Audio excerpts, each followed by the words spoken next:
બોટાદમાં SBI court compound શાખા અને નગરપાલિકા દ્વારા પીએમ સ્વનિધિ યોજના અંતર્ગત એક વિશેષ કેમ્પનું આયોજન કરવામાં આવ્યું હતું. આ કેમ્પનો મુખ્ય ઉદ્દેશ્ય શહેરી ફેરિયાઓને ત્રીજી લોન મંજૂર કરવાનો હતો. કેમ્પ દરમિયાન પ્રથમ અને બીજી લોન સફળતાપૂર્વક પૂર્ણ કરનાર શહેરી ફેરિયાઓના ધંધા રોજગાર સ્થળોની મુલાકાત લઈ ચકાસણી કરવામાં આવી હતી.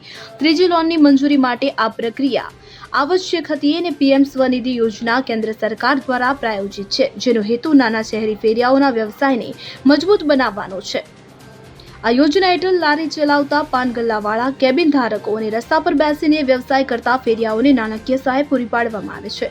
કેમ્પ દ્વારા આશરે 40 જેટલા ફેરિયાઓને ધિરાણનો લાભ મળ્યો હતો. ડિજિટલ નાણાકીય વ્યવહારો અંગે જાગૃતિ લાવવા માટે ફોન પે કંપનીના પ્રતિનિધિઓ દ્વારા ફેરિયાઓને માર્ગદર્શન પણ આપવામાં આવ્યું હતું.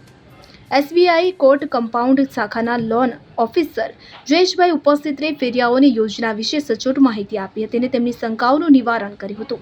આ પ્રકારે પીએમ સ્વનિધિ યોજના નાના શહેરી ફેરિયાઓને આર્થિક સહાય પૂરી પાડી તેમના વ્યવસાયને વેગ આપી રહી છે. Bureau report CN24 news. હવે જુઓ દેશ દુનિયાની તમામ ખબરો તમારી આંગળીના ટેરવે. ઉઠાવો મોબાઈલ અને Google Play Store પરથી ડાઉનલોડ કરો અમારી CN24 ન્યૂઝ મોબાઈલ એપ.